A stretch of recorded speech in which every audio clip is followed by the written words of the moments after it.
Fala galera! Nessa videoaula nós vamos começar a estudar bioenergética, uma das partes da biologia que costuma ser o terror para os estudantes. Mas eu, professor Leandro Santos, vou mostrar para você que bioenergética é mais fácil do que você pensa. Então, para não ficar de fora das videoaulas dessa playlist que eu estou lançando, se inscreva no canal Sinapse Biologia e ative o sininho da notificação. Vamos começar a nossa aula. Roda a vinheta!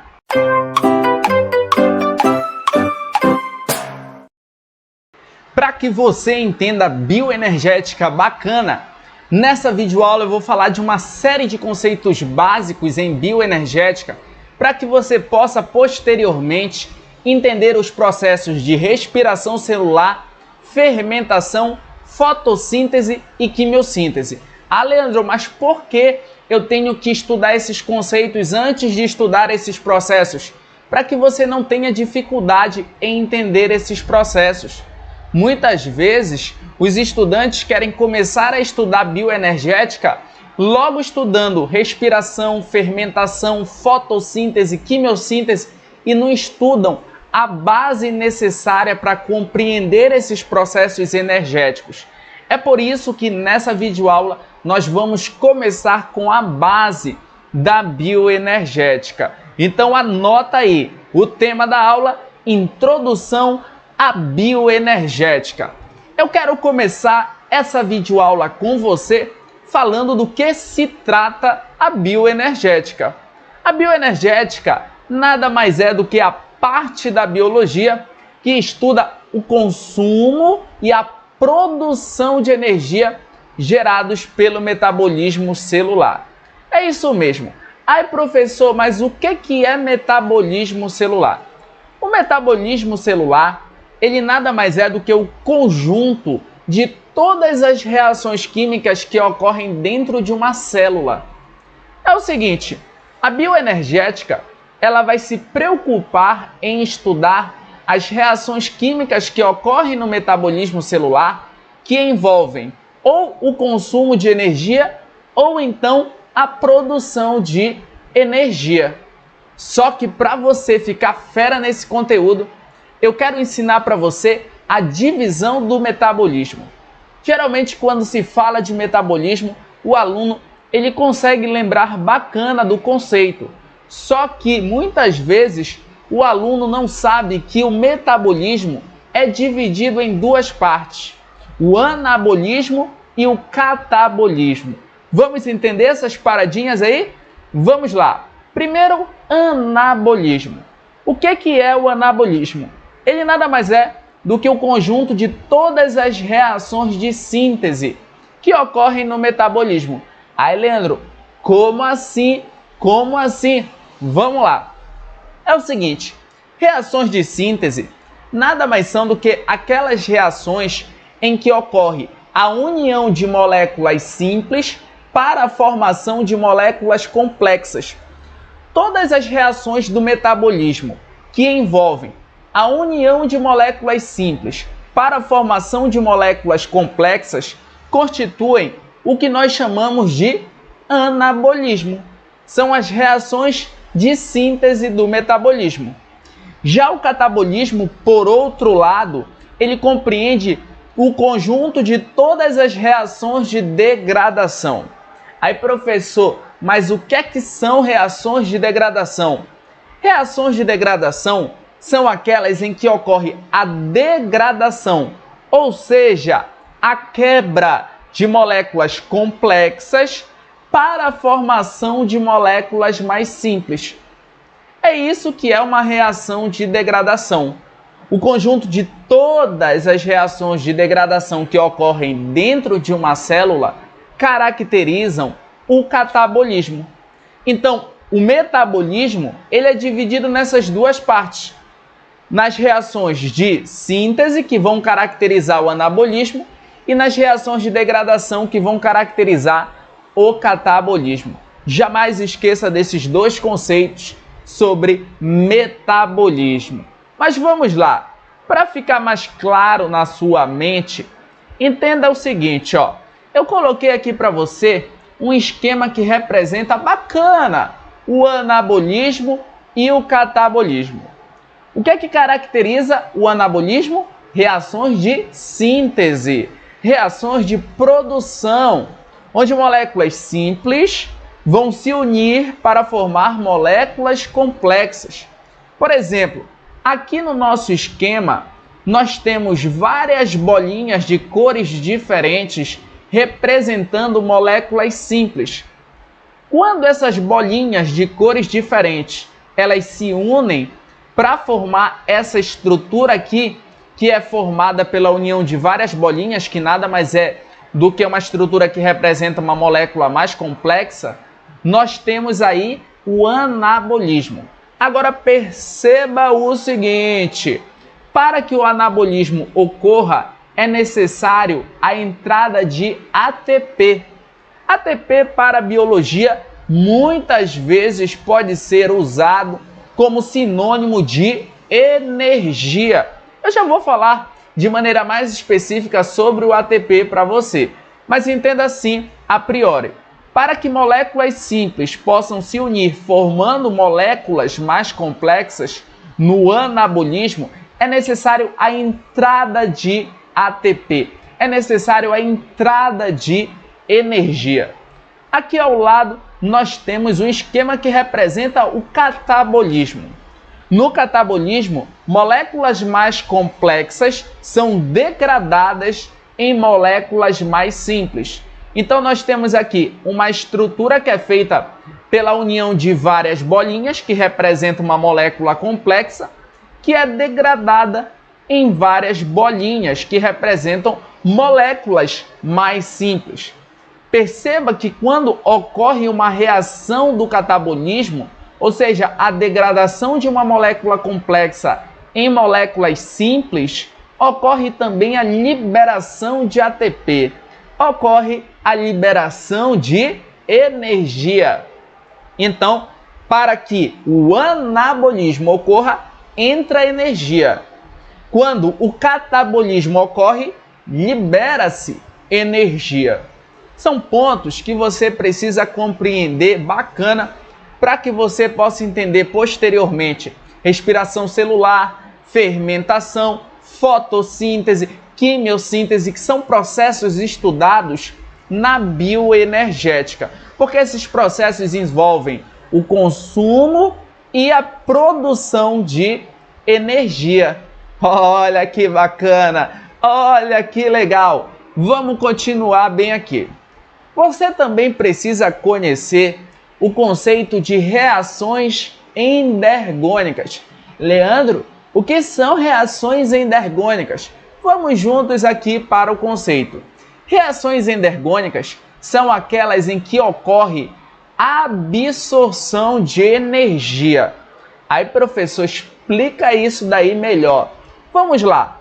Eu coloquei aqui um esquema para você em forma de gráfico.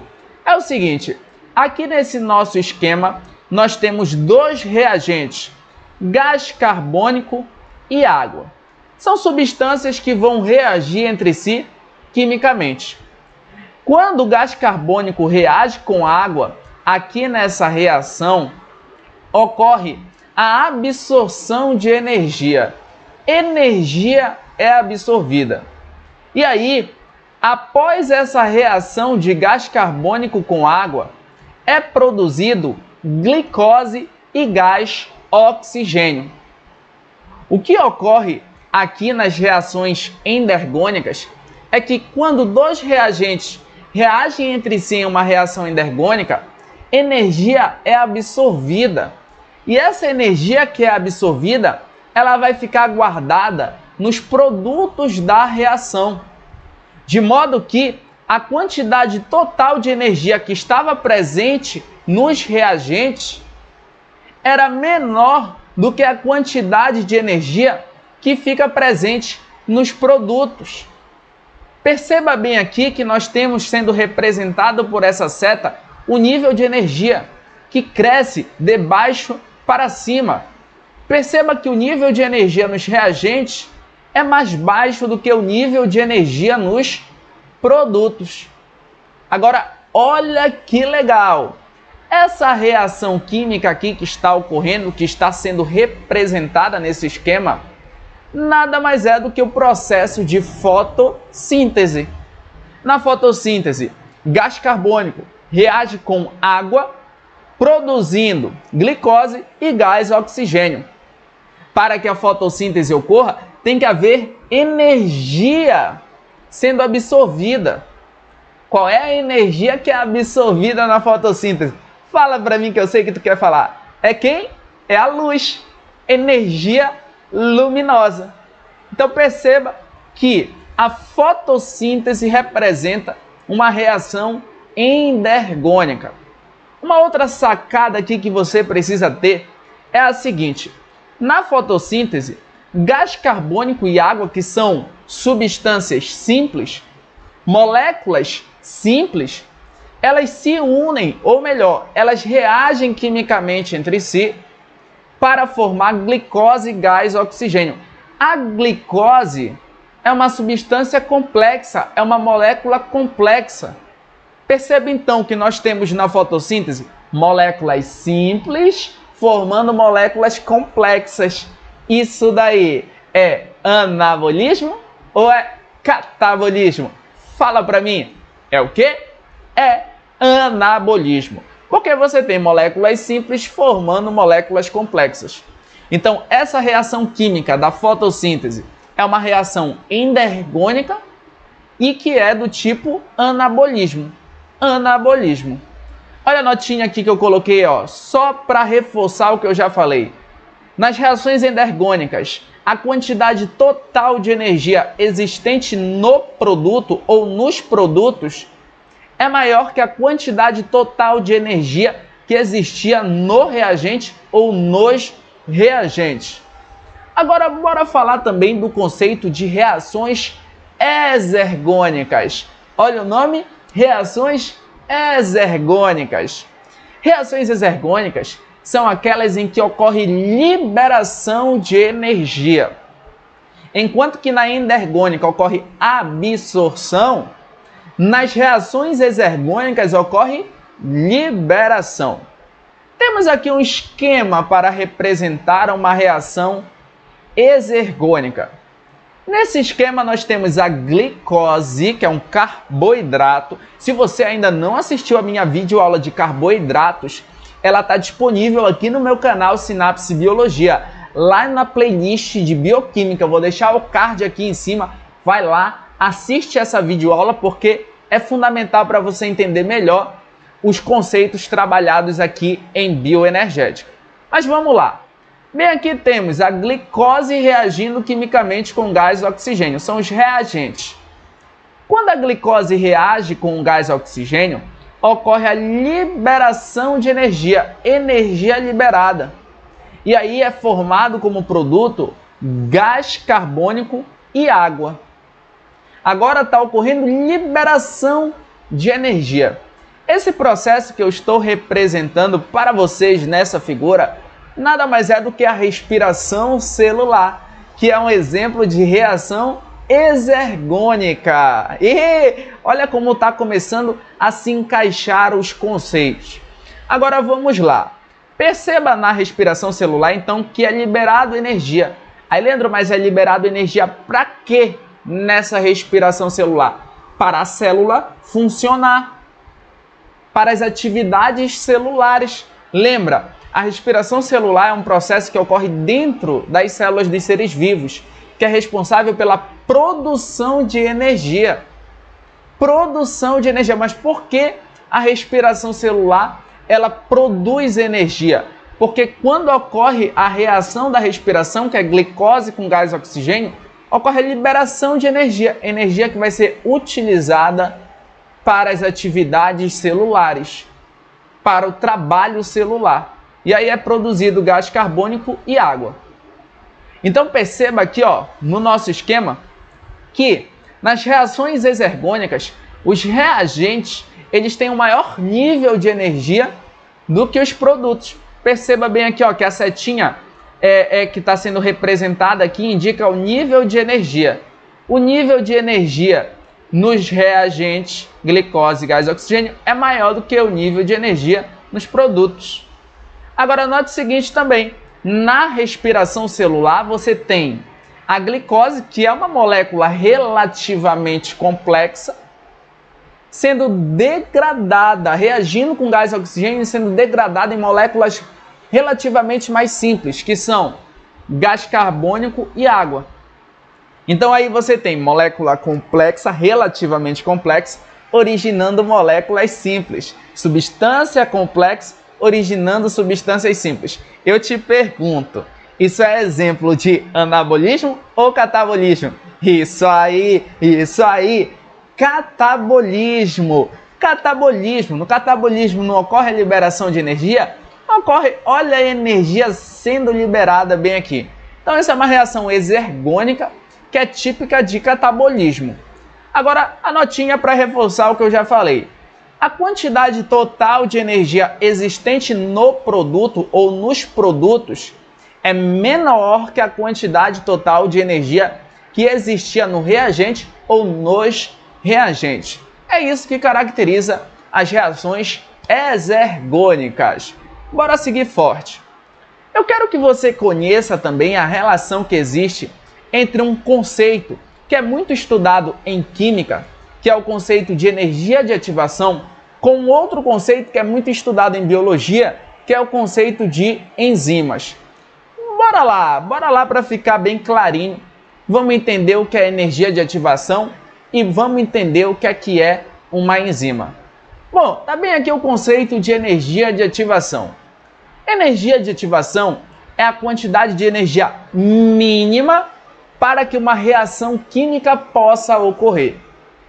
Você já deve ter estudado isso, hora ou outra, em química. Para que uma reação química ela possa ocorrer, é necessária uma quantidade de energia mínima. É necessário que entre energia, uma quantidade mínima, para que essa reação ela ocorra. Essa quantidade de energia mínima que é necessária para a ocorrência de uma reação, nós chamamos de energia de ativação. Bom, nós estamos estudando bioenergética. E em bioenergética nós falamos de metabolismo, de reações químicas. Bom, as reações químicas que ocorrem dentro das células dos seres vivos, todas elas, para ocorrerem, elas têm uma energia de ativação, uma quantidade de energia mínima que é necessária para elas começarem. Agora, olha que bacana! Olha que bacana! Os seres vivos, eles desenvolveram uma estratégia para diminuir a energia de ativação nas reações químicas que ocorrem dentro das células deles. Aí, Leandro, mas por quê? Para que as reações pudessem ocorrer de maneira mais rápida, de modo que pudessem manter a vida. Qual foi a estratégia que os seres vivos encontraram para diminuir a energia de ativação das reações químicas que ocorrem nas células deles? A produção de enzimas. Aí, professor, o que é que são enzimas? Enzimas são proteínas especiais que têm função catalisadora, ou seja, têm a função de acelerar reações químicas, que reduzem a energia de ativação para que as reações químicas ocorram. Olha só, os seres vivos produzem enzimas para fazer com que as reações químicas que devem ocorrer nas células para manter as células vivas fique baixinha. A energia de ativação fique baixinha para que as reações químicas ocorram de maneira mais rápida, permitindo a manutenção da vida. Os seres vivos produzem enzimas a todo momento, graças a informações que existem no DNA deles, no material genético deles. Então existe uma relação muito bacana entre a energia de ativação e as enzimas. Ao longo das nossas aulas de metabolismo, eu vou falar de vários processos metabólicos, respiração, fermentação, fotossíntese, quimiossíntese. E aí a todo momento eu vou estar falando de enzima que vai estar participando do processo. Por quê? Para reduzir a energia de ativação para a reação ocorrer. Para finalizarmos essa videoaula, vamos falar do ATP, o famoso ATP. O ATP ele é conhecido pelos biólogos como a moeda energética do mundo vivo. Eu não sei se você sabe, mas o ATP, ele nada mais é do que um nucleotídeo. Leandro, nucleotídeo não é aquelas moléculas que formam DNA e RNA? Perfeito. O ATP, ele é um nucleotídeo. Tu lembra quais são as partes que formam um nucleotídeo? Fala pra mim, vai, fala pra mim. Eu já dei essa videoaula aqui no meu canal de ácidos nucleicos. Se você não assistiu, vai lá, assiste, vou deixar aqui em cima no card, depois volta pra cá. O nucleotídeo, ele é formado por 3 partes. A primeira parte é chamada de fosfato, a segunda parte é chamada de pentose e a terceira parte é chamada de base nitrogenada. O ATP ele é isso, nucleotídeo, só que ele é um nucleotídeo especial, ele é diferente. Ele é um nucleotídeo que vai ter sempre determinadas características que não vão mudar para ele. Aí, professor, quais são? O ATP, ele é um nucleotídeo que vai ter sempre como base nitrogenada, sempre a adenina, que vai ter sempre como pentose a ribose, e que, ao invés de ter um grupo fosfato, vai ter 3 grupos fosfatos. 3 grupos fosfatos. ATP significa adenosina trifosfato. Trifosfato, 3 fosfatos. Oh, olha que bacana. Agora, vem junto comigo aqui para o conhecimento. Por que adenosina trifosfato? Porque essa parte formada pela adenina mais a ribose é chamada de adenosina. Como tem 3 fosfatos no ATP, é trifosfato. O ATP, ele é um carinha que ele tem a função de captar energia, guardar energia e transferir energia para as atividades celulares. Por isso que ele é chamado de moeda energética do mundo vivo. O ATP, ele pega a energia de um lado, guarda a energia e depois transfere a energia para outro lado. É como se fosse uma moeda de troca dentro da célula. Em um determinado momento ele se carrega com energia e em um outro momento ele se descarrega de energia. E a energia, ela é captada por ele e depois transferida para as atividades celulares.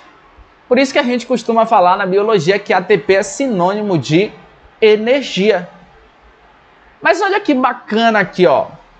Nessa videoaula nós já falamos do que é metabolismo, do que é anabolismo, do que é catabolismo, o que é reação endergônica, o que é reação exergônica. E agora já dá para você entender como é que o ATP é formado. Vamos lá. Gente, o ATP, ele tem um precursor, ou seja, ele tem uma substância que origina ele. Aí, professor, quem é? É uma substância chamada de ADP. D de dado, P, ADP. O ADP, ele é o adenosina difosfato. Professor, o que é isso? É um nucleotídeo que tem como base nitrogenada a adenina, como pentose a ribose e 2 fosfatos ligados a essa pentose, por isso que é difosfato. Qual é a diferença do ADP para o ATP? O ATP tem 3 fosfatos, o ADP só tem 2. É esse ADP que origina o ATP. Aí, Leandro, mas como? O ADP, ele origina o ATP quando ele se une, quando ele se soma a um grupo fosfato que está representado por esse pezinho bem aqui. Quantos grupos fosfatos o ADP tem? 2. Quando ele se une com mais um grupo fosfato, ele vira o ATP. O ATP, ele vai fornecer energia para as reações endergônicas.